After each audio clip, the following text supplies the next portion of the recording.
Now you have another huge problem here of man-animal conflict. Anybody who comes here on a stage, regardless of which party he belongs to, if they tell you that they can resolve this problem immediately for you, that is not true. Sorry, I'm Rahul's sister, but I also, because of that, tell the truth. Sometimes the truth is difficult to listen to, but that is the truth. So how will that problem ever be resolved?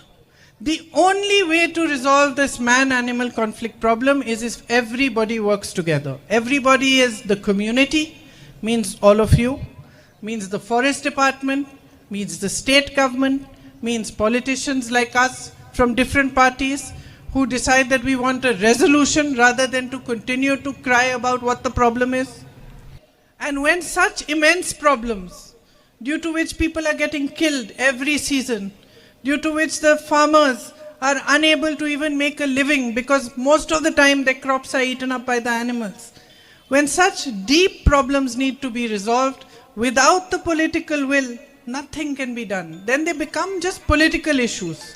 Then they become issues where if we are in government, they will make a noise. If they are in government, we will make a noise. And that is not the way for us to resolve this issue. We in the UDF have thought of a few solutions that will provide support until the long-term solutions for this problem can be found. We want to increase the compensation by 50%. In places where the conflict is at its maximum, at its highest, we want to ensure that you get crop insurance. And one of our priorities is to create a committee of experts which then reaches out to community, to the other experts, to the forest department, state authorities, and comes up with a viable long-term solution to this issue. One of the other biggest issues that you have here is the one of the medical college. I have spoken about it many, many times, and I know that it's a great difficulty for you, especially in emergencies.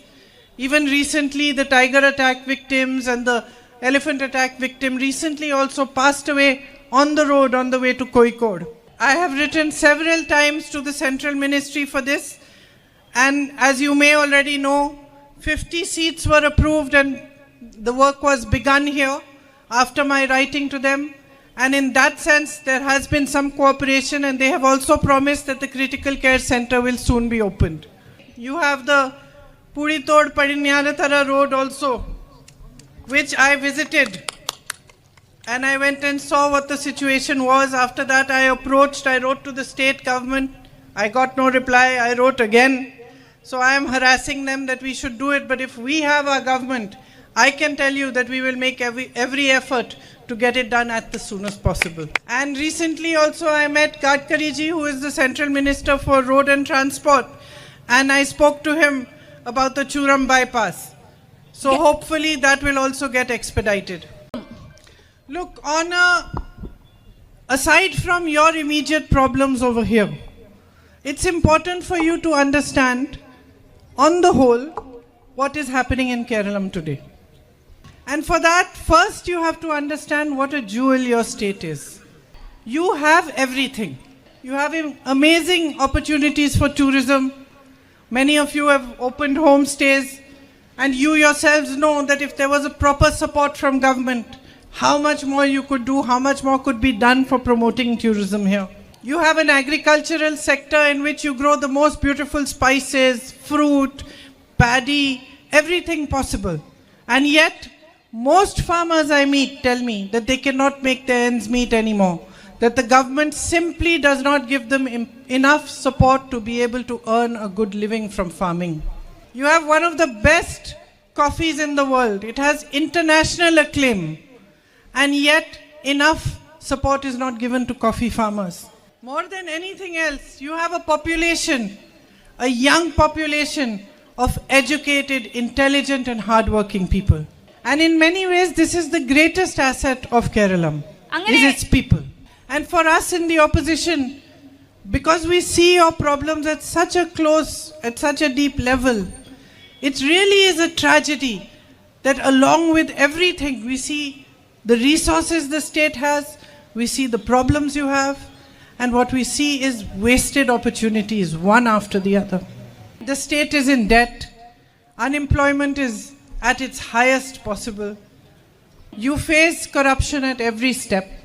And it's very clear, every child in Kerala has now understood this, that the CPM government, the LDF government has become a completely corrupt government which works more for corporate entities than it does for the people of Kerala. And a very strange thing is happening, because all of us who raise our voices against the Prime Minister's policies, against the BJP, we have cases on us. We have ED cases, income tax cases.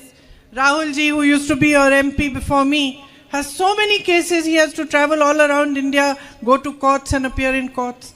But the strange thing is that after all this corruption, the Chief Minister of Kerala doesn't have even one single case against him put by the central government and the agencies.